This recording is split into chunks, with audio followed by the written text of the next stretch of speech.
Bonjour à tous, bienvenue dans ce webinaire consacré à un sujet essentiel pour les artisans, la protection sociale et plus particulièrement la prévoyance. Je suis Sophie Gréa et je suis spécialiste des régimes obligatoires et j'ai le plaisir de co-animer ce webinaire avec Cyril. Donc moi c'est Cyril, j'ai 38 ans, je suis entrepreneur dans le bâtiment, aujourd'hui je construis des maisons.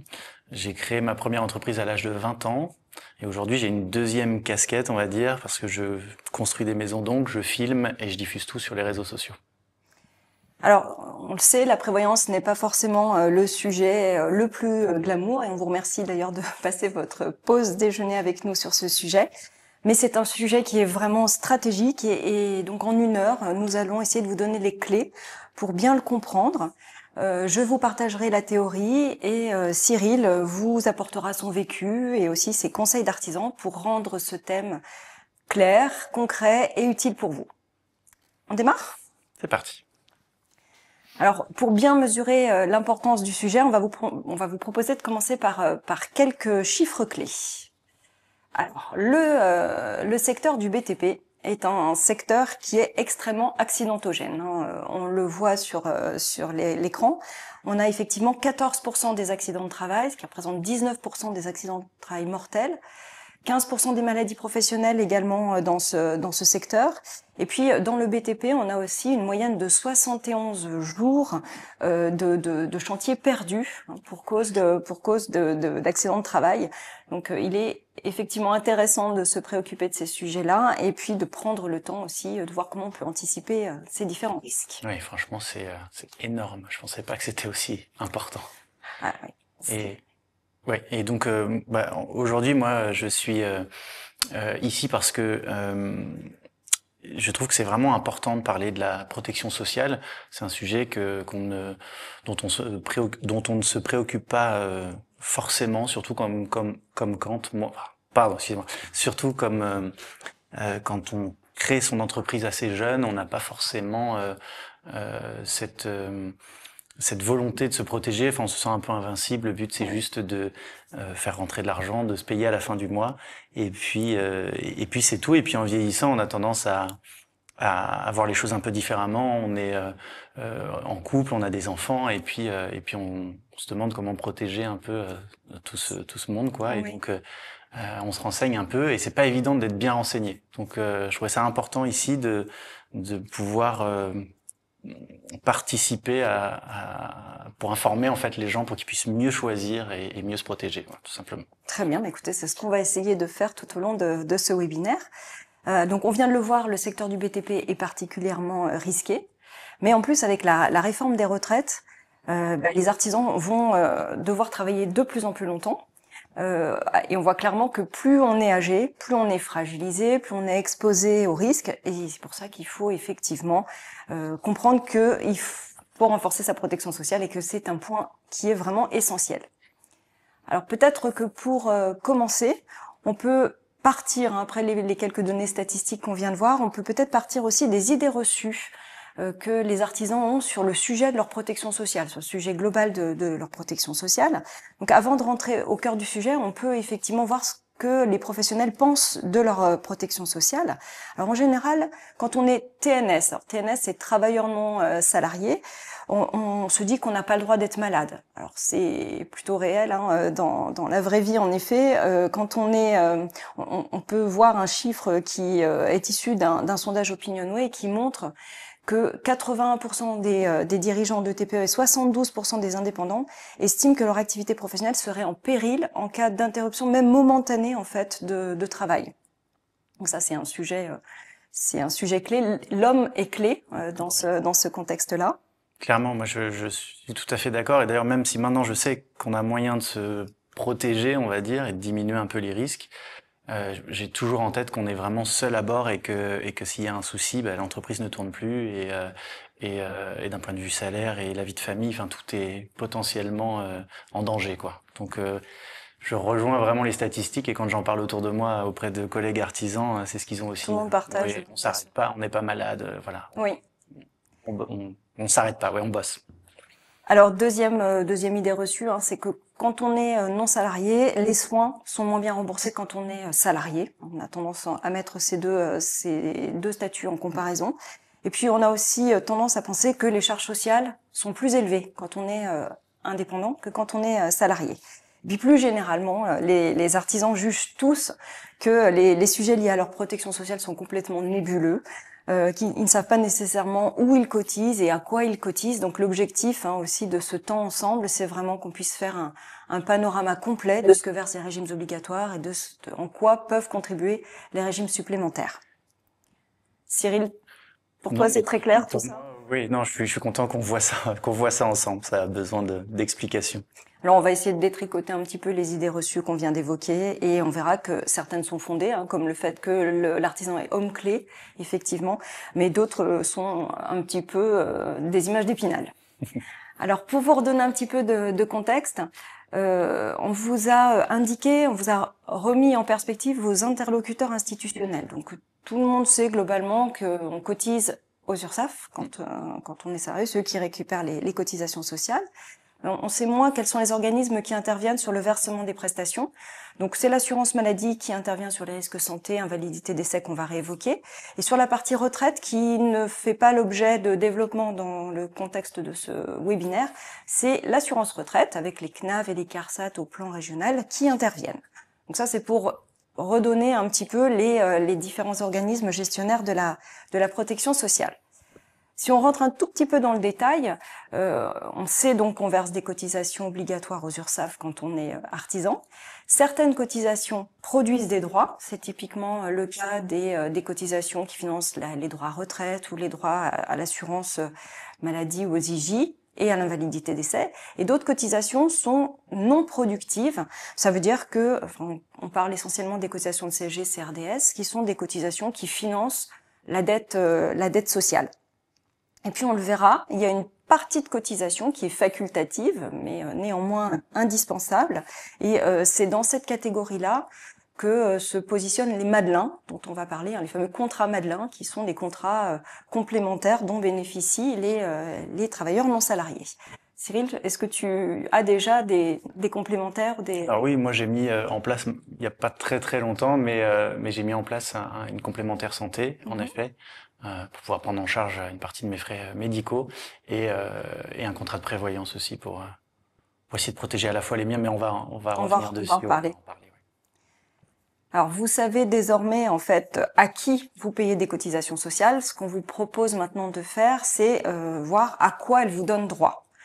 Ce qu'il faut retenir déjà à ce stade, c'est que on paye des cotisations qui vous ouvrent des droits dans les régimes obligatoires, et il y a également une frange de régimes complémentaires facultatifs qui vont prendre le relais sur ce que l'obligatoire ne couvre pas bien. Donc on va rentrer davantage dans le détail.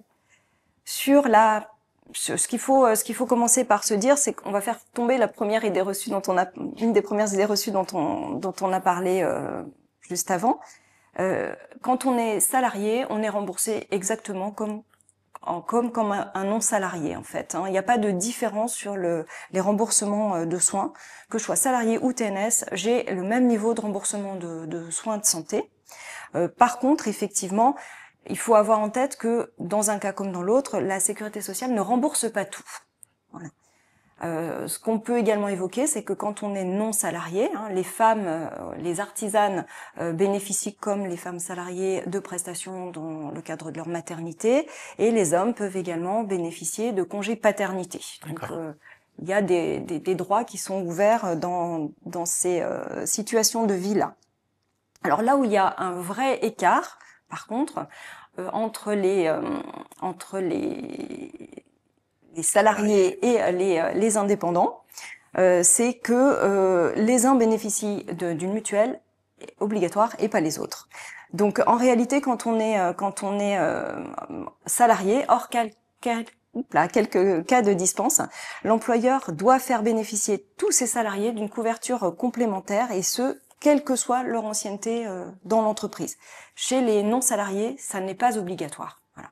Donc, même remboursement dans les régimes de base, mais par contre sur les complémentaires, avantage au salarié enfin, son patron est obligé de lui proposer une mutuelle, ce qui n'est pas le cas chez les non-salariés. C'est vraiment à nous de le faire, c'est C'est à nous à de le vous. prendre en charge. Exactement. D'ailleurs, j'avais une petite question. Est-ce que il y a une différence, parce qu'on entend parler de complémentaire santé, c'est vrai que c'est un jargon assez précis, et de mutuelle. On parle souvent de mutuelle. Et il y a une différence entre les deux. Qu'est-ce que c'est? Non, alors en fait, dans le langage courant, il n'y a pas de différence. Pour les puristes, la complémentaire, c'est un produit, alors que la mutuelle, c'est l'organisme qui commercialise ce produit. Mais indifféremment, on peut parler des deux. Ça désigne la même chose. C'est la même chose. Ouais. Alors, la question qu'on peut peut-être aussi se poser, c'est donc on a vu pour les salariés, la mutuelle, elle est obligatoire.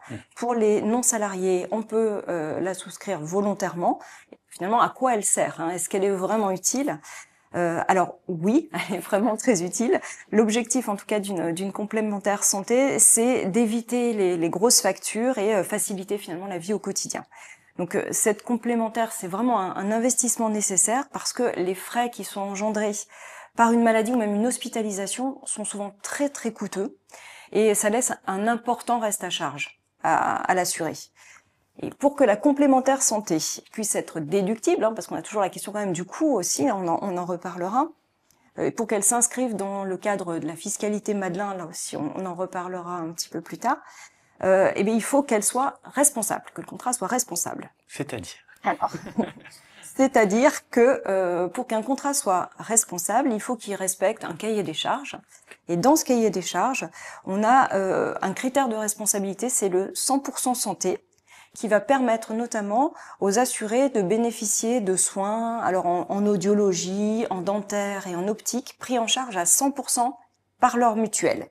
Alors, on va peut-être prendre un exemple pour que ce soit plus parlant. Vous voyez sur cette diapo, on explique effectivement que dans le premier cas de figure, une personne qui se fait équiper de verres, de lunettes et de montures dans le panier de soins 100% santé, ben, il va choisir. Oui, c'est vraiment quelque chose qui est mis à disposition. L'opticien est obligé de montrer des équipements qui rentrent dans le cadre du 100% santé. Et dans ce cas-là, la mutuelle, la complémentaire santé, notamment dans ce contexte que l'on vous décrit, c'est une formule P3+ de ProPTP.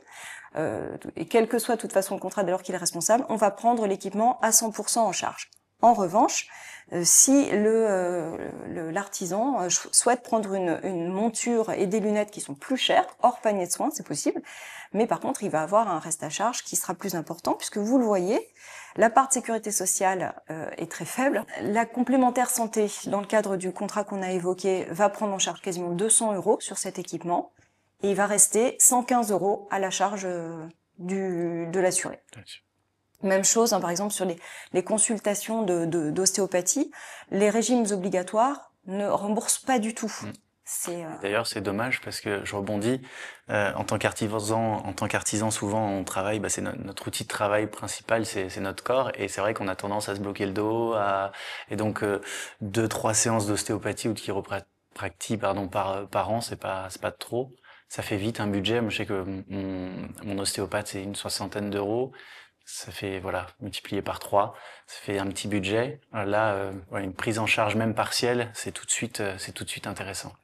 Oui, d'autant que dans l'exemple effectivement qu'on vous projette, la sécurité sociale ne prend rien en charge, mais par contre la mutuelle peut en effet prendre des forfaits, hein, par exemple le forfait de 40 € jusqu'à 3 séances par an.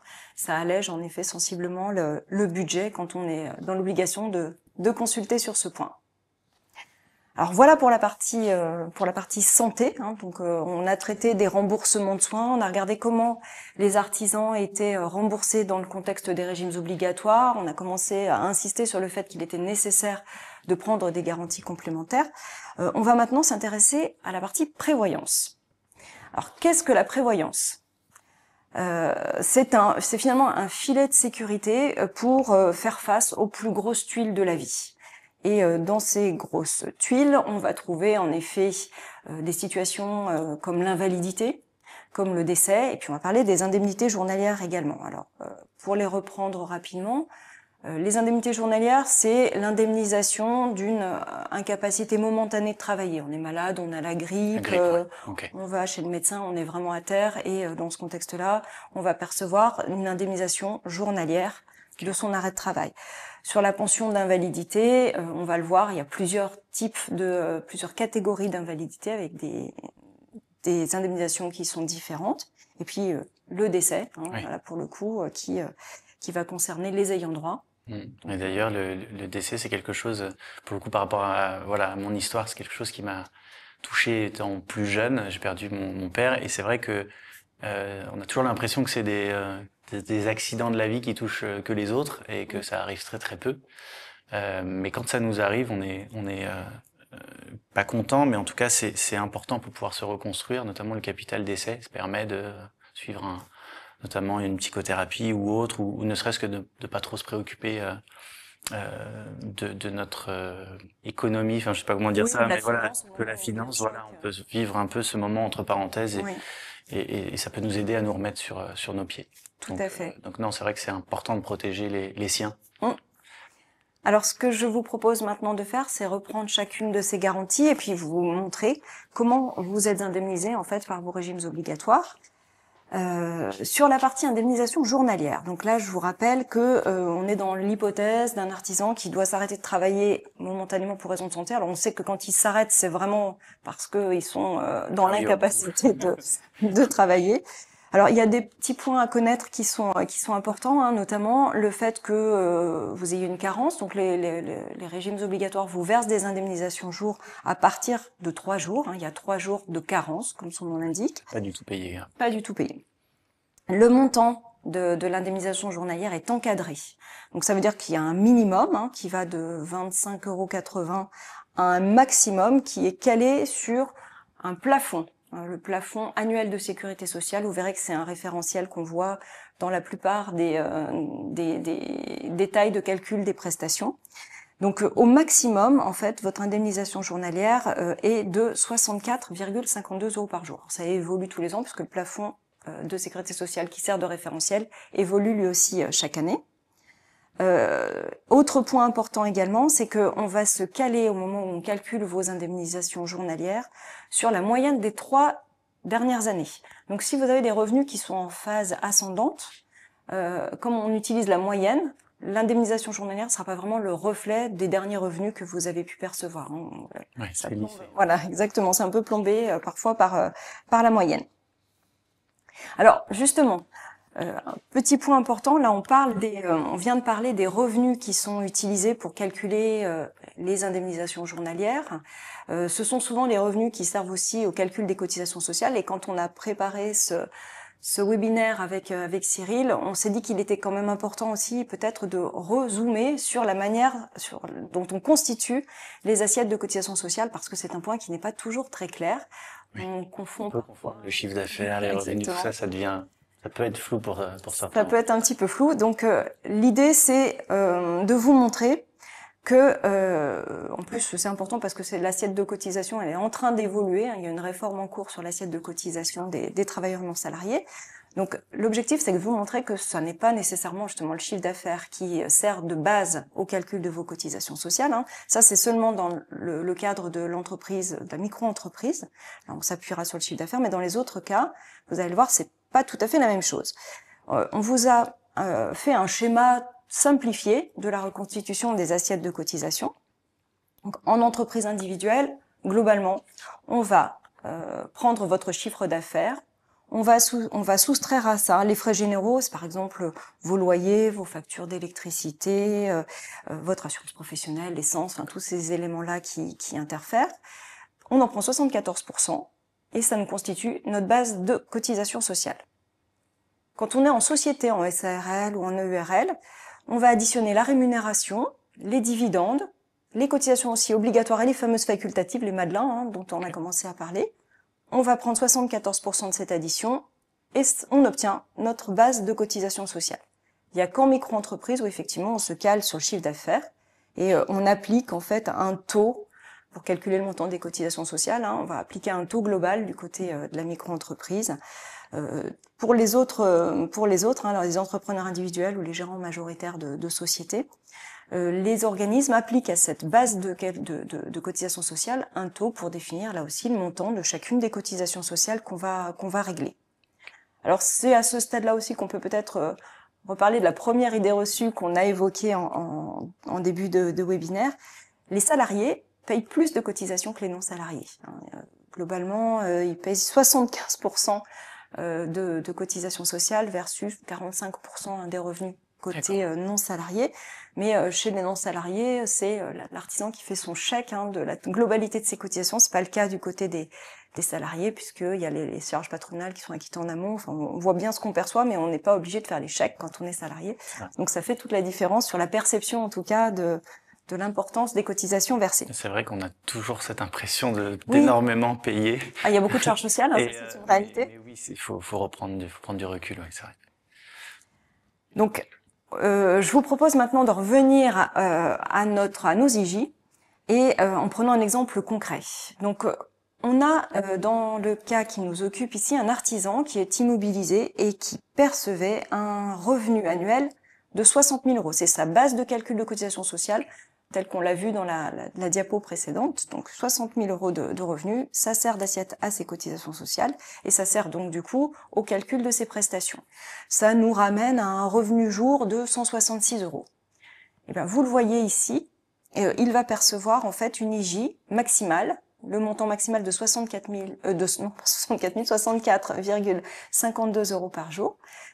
Et on a pris en compte pour calculer cette IJ, non pas ces 60 000 euros de revenus, mais 47 100 euros, exactement, pour être précis, pour plafonner cette indemnisation journalière. Oui, donc il perd déjà, puisque lui gagnait 60 000 et on calcule que sur 47 000. Tout à fait. Et donc, heureusement, il avait souscrit dans notre exemple une complémentaire, ce qui lui permet, en intégrant l'indemnisation journalière versée par le régime obligatoire et l'indemnisation journalière versée par son assureur, 130 euros, donc c'est moins que les 166 euros qu'il a l'habitude de percevoir quotidiennement en travaillant, mais c'est moins pire, j'ai envie de dire, que ce qu'il percevrait s'il n'avait pas de complémentaire, puisqu'on aurait une indemnisation. Complémentaire ou contrat de prévoyance, c'est la même chose? Oui. Pardon, d'accord.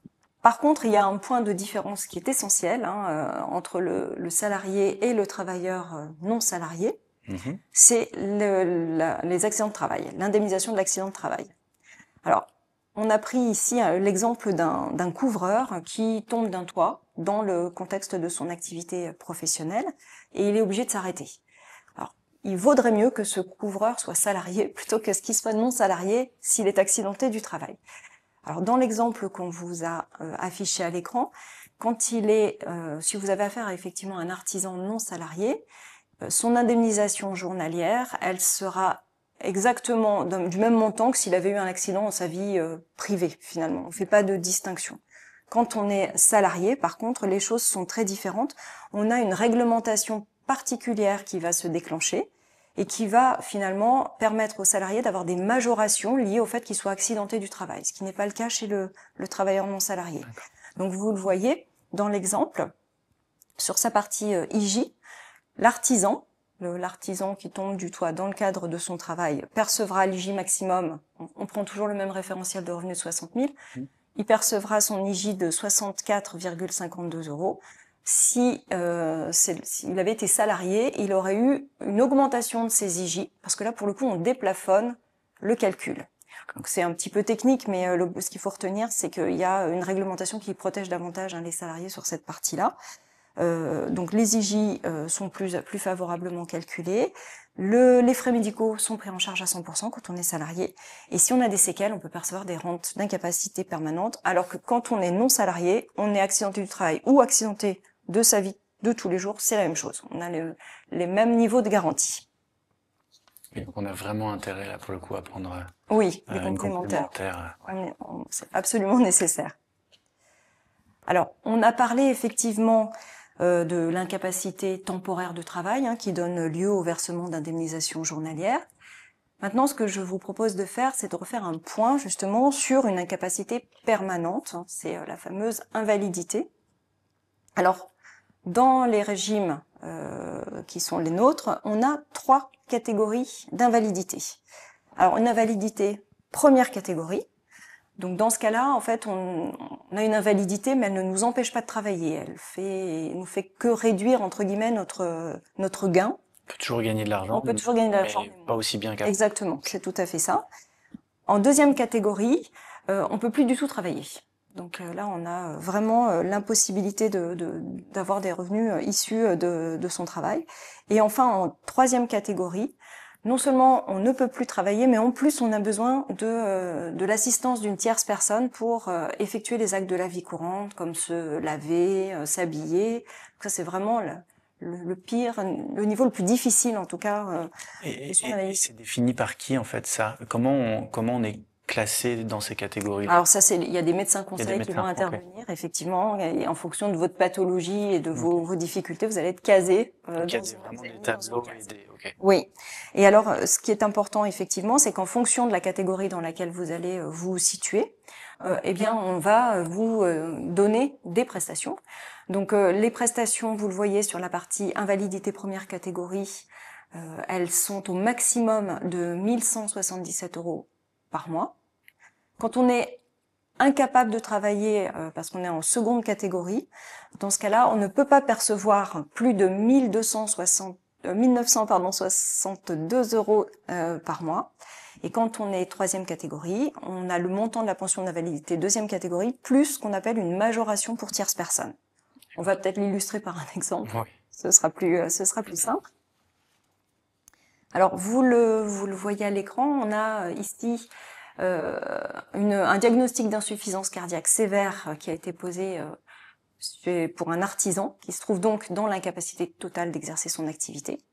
Donc on part toujours du même fil rouge, on a le même niveau de revenu qu'on a mis dans tous nos exemples pour que vous puissiez bien vous repérer. Donc on a un revenu annuel de 60 000 €. Eh bien, cet artisan qui se retrouve en invalidité totale va se voir verser par son régime obligatoire une prestation de 23 550 €, ce qui fait une perte quand même sèche de 60% de ses revenus.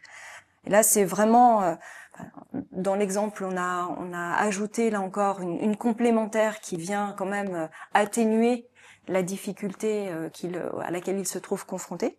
Et là, c'est vraiment la double peine parce qu'on a des difficultés physiques à la base et on a une difficulté financière qui vient s'ajouter à cette complexité, à ces situations de vie qui sont vraiment très très difficiles à vivre.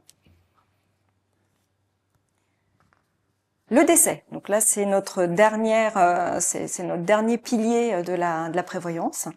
Donc la prestation qui est versée aux artisans en cas de décès par le régime obligatoire, là encore, est forfaitaire. Elle est, là encore, elle se calcule sur la base d'un pourcentage du plafond annuel de sécurité sociale, dont on a déjà parlé, toujours le même. Et ça nous donne pour 2025 un montant de 9 420 €. Alors, ça s'apparente davantage à des frais d'obsèques qu'à un capital qui peut permettre notamment aux ayants droit de rebondir. Elle est néanmoins 2 fois plus importante que le capital sécu versé au décès d'un salarié. Donc ça, c'est un petit point à signaler. Et ce capital est complété par une majoration orphelin quand les enfants, typiquement, sont âgés de moins de 16 ans, ou quand ils sont dans le cadre d'une poursuite d'études, ou s'ils sont en situation de handicap. D'accord.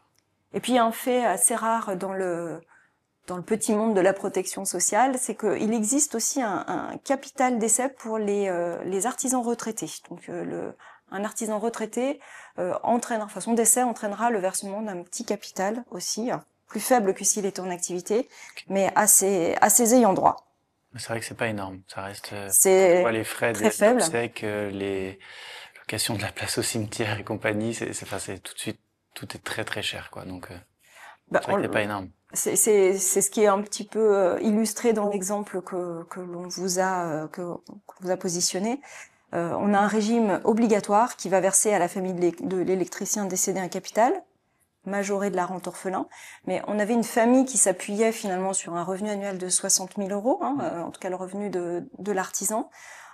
On a le versement d'un capital de 11 775 €, donc c'est effectivement très très faible, avec pour le coup, là on a une complémentaire heureusement qui prend le relais, mais sans complémentaire, c'est le double effet, hein, c'est ce que tu décrivais, Cyril. Ouais. Et puis en plus dans ces situations-là qui sont très compliquées psychologiquement parlant, on doit se remettre un peu sur pied, on a besoin de temps, on a besoin éventuellement de prendre un psy, d'essayer d'aller mieux, enfin voilà, et c'est vrai que si en plus on a des problèmes financiers derrière, ça devient très compliqué. Donc c'est dans ces cas-là où pour le coup quand on est jeune, on pense pas à se protéger, on pense pas à souscrire ce genre de prestations, mais voilà, en réfléchissant, en vieillissant un petit peu, on se rend compte qu'on se doit, enfin en tout cas c'est mon avis, de protéger les siens et euh, et quand ça arrive, et ben ça fait toujours un petit quelque chose. Ça soigne rien, mais au moins financièrement on n'a pas de soucis en plus quoi. Oui, ça soulage Ça au soulage. moins de cette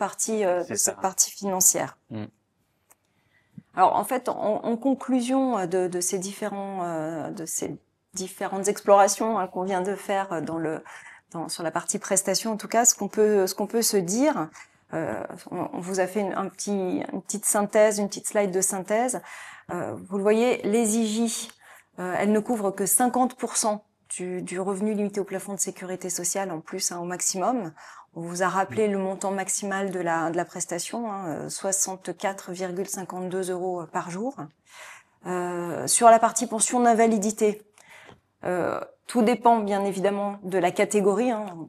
Vous avez expliqué les trois catégories qui peuvent dans lesquelles on peut se retrouver casé si on est en situation d'invalidité. En invalidité totale et définitive, la pension maximale est de 1 965,50 € par mois, ce qui est très faible. Alors, point important aussi, hein, elle est versée jusqu'à l'âge de départ à la retraite, cette pension. Après, on a le dispositif de retraite qui va se mettre en place et qui va prendre le relais. Et sur la partie capital décès, là également, le montant va dépendre du contexte familial. On a vu qu'il y avait des majorations liées au fait qu'on puisse avoir des enfants, mais le capital en tant que tel est très faible. Il permet vraiment, on le disait simplement, de régler les premiers frais, mais pas de s'inscrire dans la durée, pas de commencer à financer les études des enfants qui peuvent survivre à cette situation. Ouais. Donc il est vraiment tout à fait nécessaire de prendre des garanties complémentaires. En tout cas, c'est le message du jour. Ouais. Non, parce qu'on se rend pas, en fait, c'est des choses, on se dit toujours que ça arrive aux autres. On n'est pas forcément, enfin voilà, on va pas forcément se blesser. Enfin, c'est le principe de l'accident de la vie, en fait. Oui. C'est que tant que ça nous arrive pas, il y a pas de souci. Mais quand ça arrive, là, on a vraiment des gros problèmes si on n'a pas anticipé.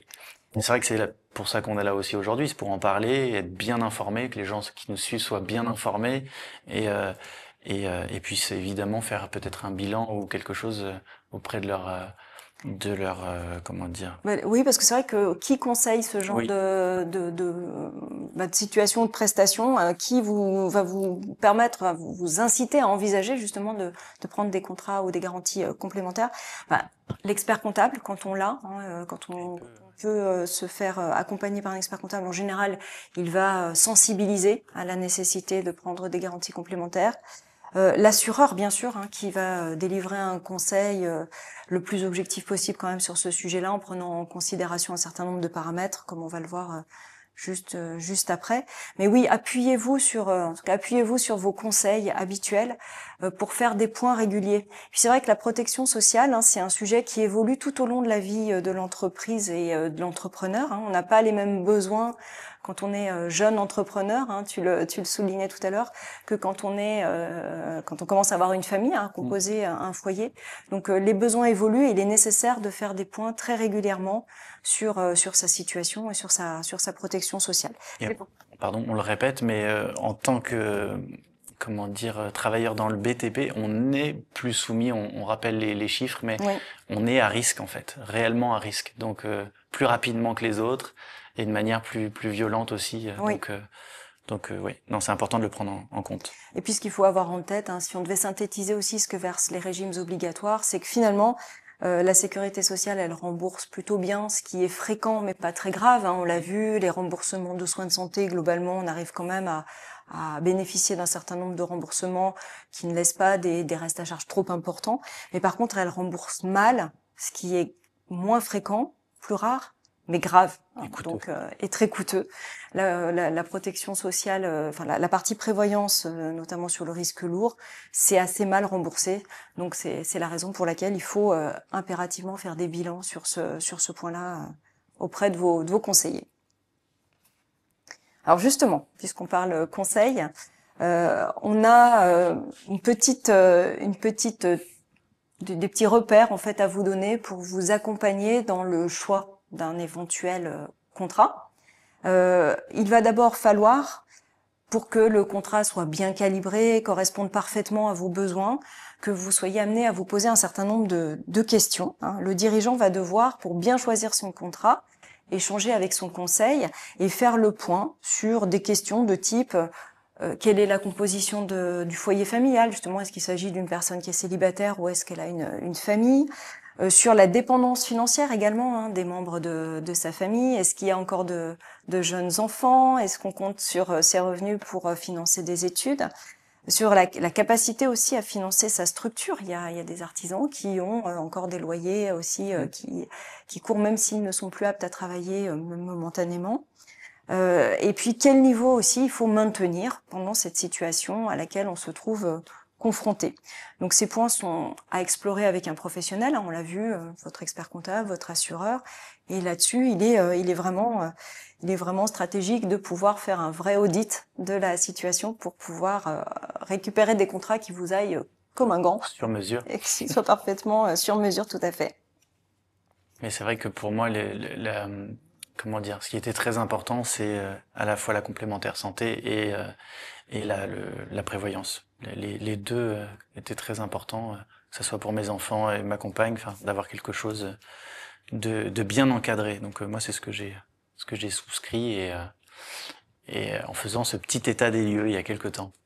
Et état des lieux, on le redit, qui doit être réalisé très régulièrement, parce que le jour où les enfants s'en vont, on n'a plus nécessairement les mêmes besoins en termes d'assurance, soit de mutuelle, ou en termes de prévoyance aussi. Donc c'est vraiment. Et on peut peut-être avoir aussi son entreprise qui marche mieux. Exactement. Et avoir plus de moyens et donc peut-être avoir une partie plus importante à mettre dans sa protection parce que on tire suffisamment de revenus. Oui. Ou pas d'ailleurs, mais oui, on peut adapter régulièrement. Oui. Et en checklist également, des points à vérifier dans vos contrats.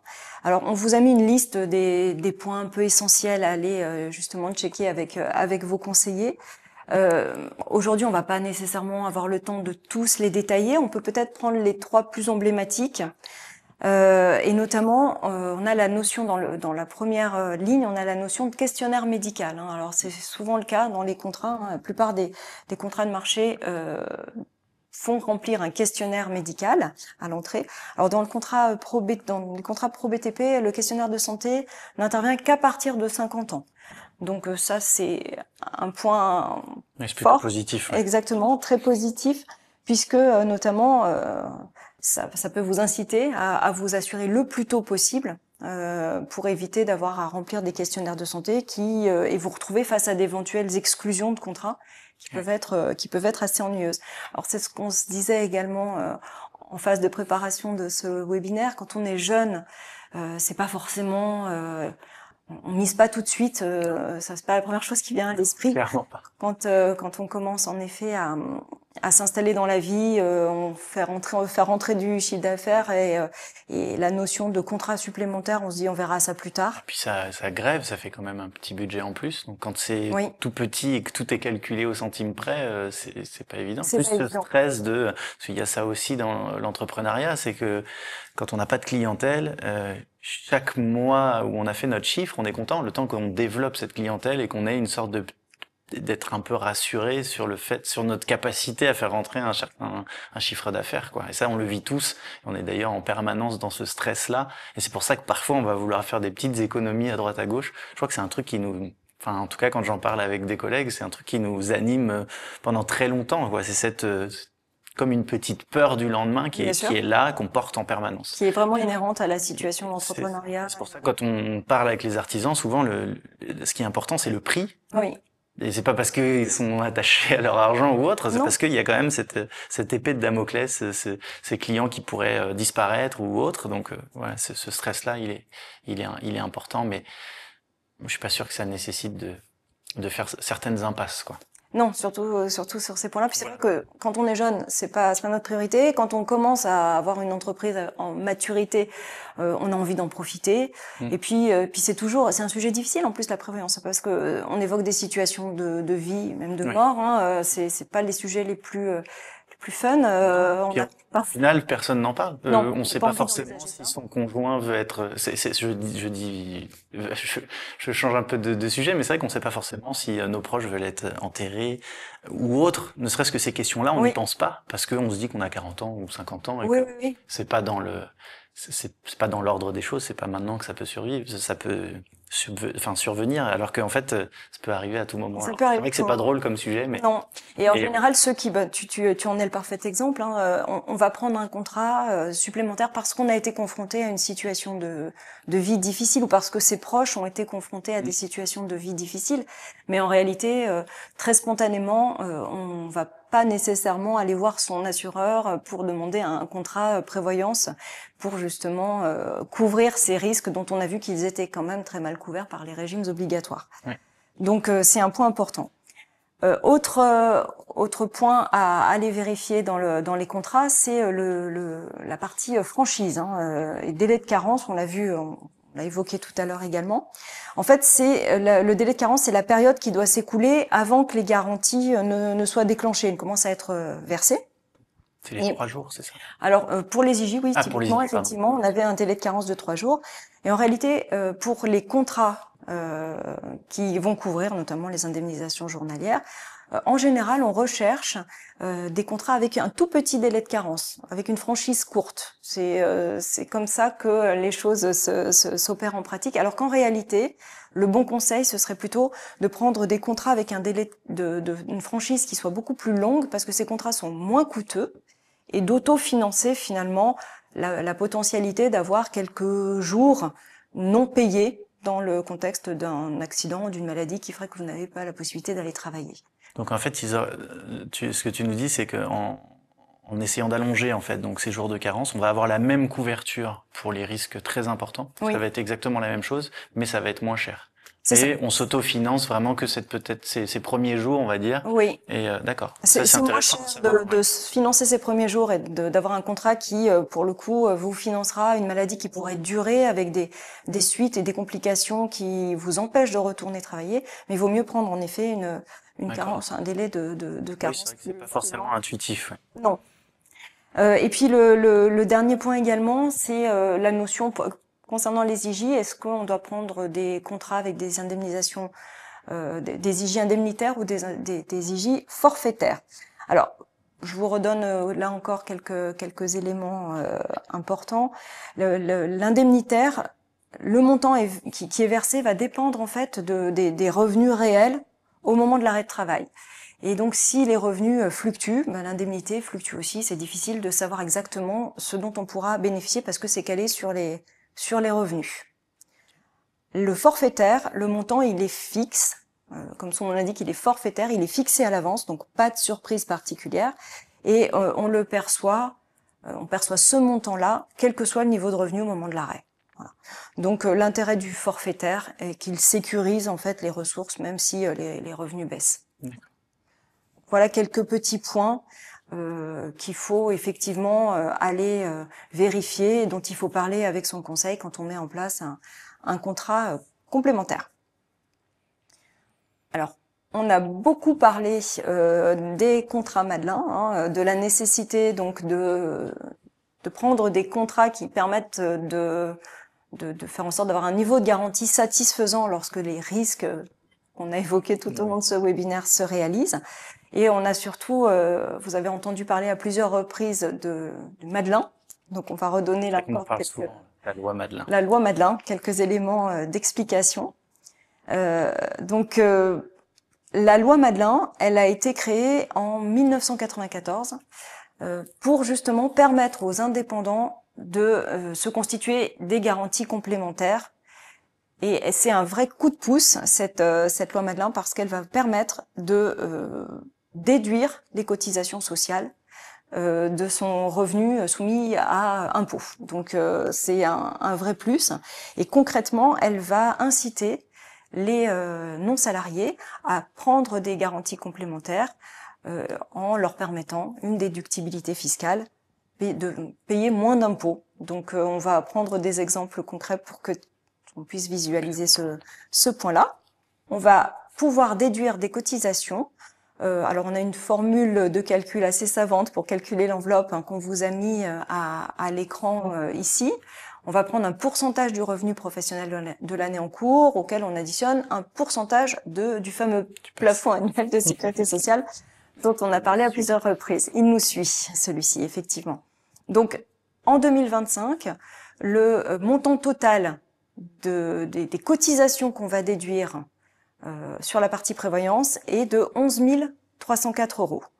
Globalement, c'est une enveloppe qui est généralement tout à fait suffisante. Et puis dans l'absolu, si on la dépassait, c'est pas très grave, hein, c'est simplement que le dépassement ne serait pas déductible. Voilà.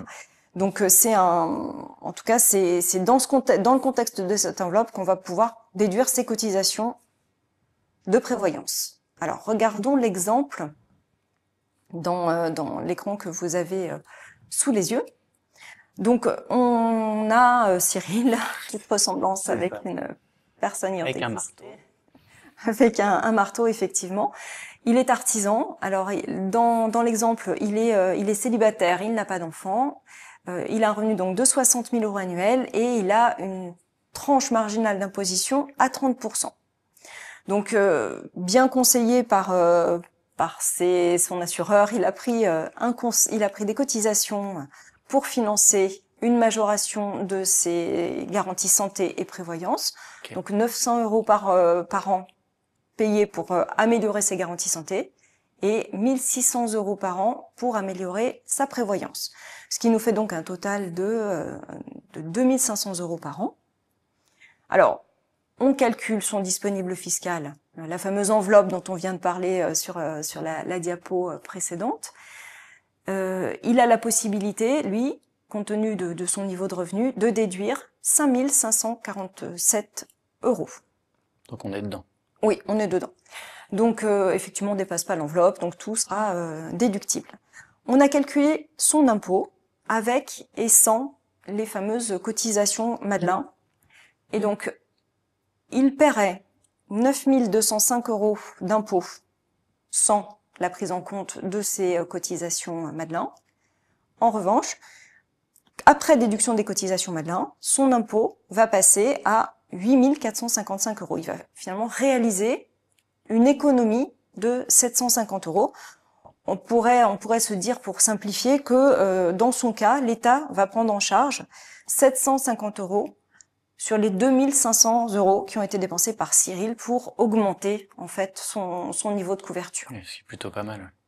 Bah c'est ce qu'on disait tout à l'heure, c'est un vrai coup de pouce qui a été fait au moment de la loi Madelin aux artisans pour les inciter à se couvrir davantage, parce que beaucoup se trouvaient sans garantie et avec des frais considérables et des restes à charge très importants quand ils se retrouvaient en situation de maladie ou d'invalidité.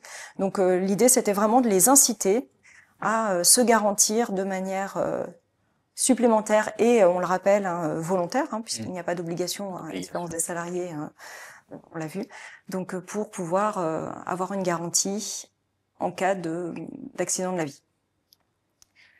Et alors, l'exemple est intéressant, mais je pense que pour ceux qui n'ont pas souscrit de complémentaire, est-ce qu'on pourrait donner une idée un petit peu de prix, en fait, parce que combien ça revient à peu près pour être couvert correctement?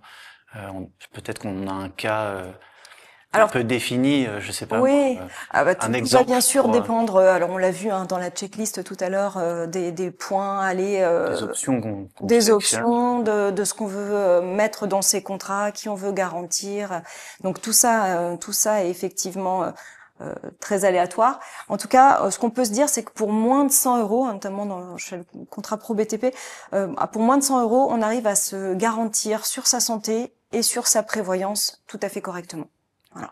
Donc c'est un effort, hein, c'est vrai qu'il faut sortir 100 euros par mois potentiellement. Oui. Mais pour le coup, c'est lorsqu'on se retrouve confronté à ce niveau, à des difficultés comme l'invalidité ou le décès d'un proche, on est content d'avoir pris ce genre d'initiative. C'est une nécessité. Enfin, c'est une cotisation facultative, mais qui est pour autant relativement nécessaire et c'est important de l'avoir en tête. Et j'avais une autre question, ça concerne nos amis auto-entrepreneurs, donc les micro-entreprises. Est-ce que ils sont concernés par le dispositif Madelin ? Alors non, les micro-entrepreneurs ne rentrent pas dans il n'y a pas de déductibilité au titre du contrat Madelin. Donc il n'y a pas le même. C'est vrai qu'ils peuvent pas déduire leurs charges, donc enfin. Oui, exactement. Ok. Il n'y a pas de comptabilité, ça serait trop compliqué, ils peuvent pas le mettre en place. Absolument. Par contre, tous les autres entrepreneurs, tous les entrepreneurs individuels et les gérants majoritaires de sociétés peuvent s'inscrire dans ce contexte-là et bénéficier de toute la réglementation et de la fiscalité intéressante des contrats Madelin. Ok. Alors, je crois qu'il n'y a pas de questions particulières, hein, c'est ce qu'on nous indique. On espère en tout cas, nous, que ce webinaire vous aura permis d'y voir beaucoup plus clair sur la prévoyance, mieux la comprendre, pour mieux vous protéger et puis pour mieux protéger également vos proches. En tout cas, merci, c'était super clair. Merci beaucoup. Moi, j'ai appris énormément en faisant ce webinaire avec vous, donc merci beaucoup. Merci pour ton témoignage aussi, Cyril, qui permet de donner aussi de la perspective, de ramener des considérations théoriques dans de la praticité et dans un vécu terrain. Je crois d'ailleurs que si on veut revoir ce webinaire, il sera disponible encore en ligne, donc ça peut être intéressant. Pour ceux qui n'ont pas pu le voir en entier ou qui sont arrivés en cours de route, j'imagine pouvoir le re-regarder et peut-être comprendre certains points, revoir certains points. En tout cas, voilà. Tout à fait. On vous remercie de nous avoir suivis. Et puis, à une prochaine. Tout à fait. Merci à tous.